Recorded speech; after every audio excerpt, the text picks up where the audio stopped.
पृथ्वी के भूगर्भ में जीवों की एक बड़ी और रहस्यमयी दुनिया बसती है, जहां अनेक प्रकार के जीव जंतु रहते हैं।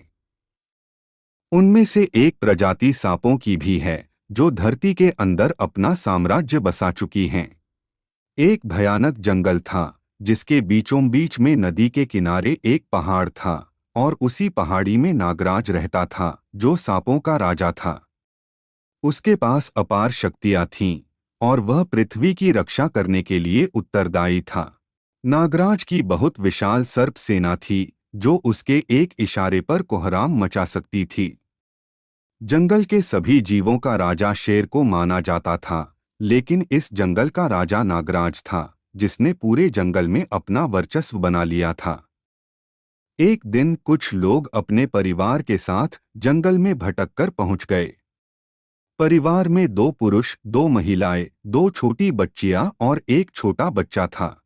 वे काफी देर तक जंगल से बाहर निकलने का रास्ता ढूंढते रहे, लेकिन जंगल इतना घना था कि सूरज की किरणें भी अंदर नहीं आ पाती थी। दोनों पुरुषों में से एक का नाम राजू और दूसरे का नाम विनोद था। विनोद राजू का बड़ा भाई था और वह थोड़ा सीधा साधा था, इसलिए वह जंगल के अंदर सबसे ज्यादा घबरा रहा था। परिवार के सभी सदस्य विनोद को समझाते और दिलासा देते हुए कहते, आप चिंता मत करो, हम कुछ न कुछ रास्ता जरूर निकाल लेंगे। राजू थोड़ा हिम्मती था, वह सभी को लेकर आगे बढ़ने लगा। काफी दूर चलने के बाद राजू को एक विशाल पहाड़ नजर आया। वह अपने परिवार से कहता, जल्दी चलो, हमें उस पहाड़ के ऊपर चलना होगा, तभी हमें सही दिशा का पता चलेगा। सभी चलते चलते थक चुके थे। पहाड़ के किनारे एक नदी बह रही थी, जिसे देखते ही सभी पानी पीने के लिए दौड़ पड़े। नदी की धारा सामान्य थी, इसलिए नदी को पार करना आसान था। विनोद और राजू अपने पूरे परिवार को नदी पार करवा देते हैं, लेकिन अचानक राजू चिल्लाकर पूछता है, हमारा मुन्ना, छोटा बेटा, कहाँ है?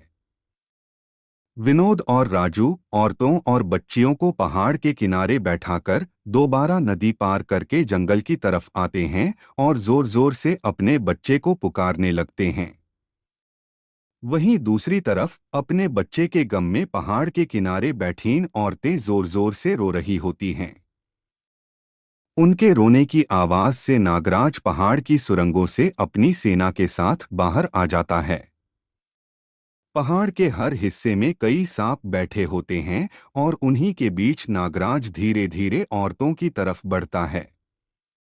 अचानक औरतों की नजर पहाड़ पर बैठे सांपों पर पड़ती है।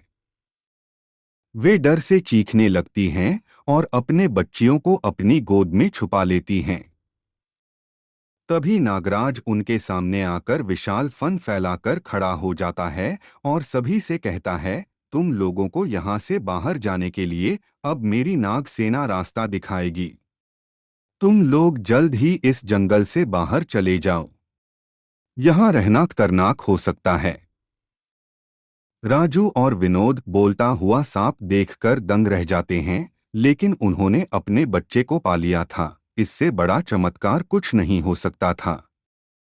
इसलिए वे नागराज को देव रूप मान लेते हैं और अपने परिवार के साथ सांपों के पीछे पीछे जंगल से बाहर निकलने का रास्ता खोजते हैं। कुछ ही दूर पर उन्हें एक सुरंग दिखाई देती है। सांप वहीं जाकर रुक जाते हैं और उन्हें जाने का इशारा करते हैं। एक एक करके राजू अपने पूरे परिवार को सुरंग के द्वार से जंगल से बाहर निकाल देता है।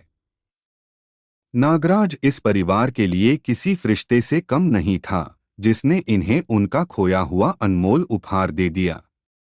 और इसी चमत्कार के साथ यह डरावनी कहानी समाप्त हो जाती है।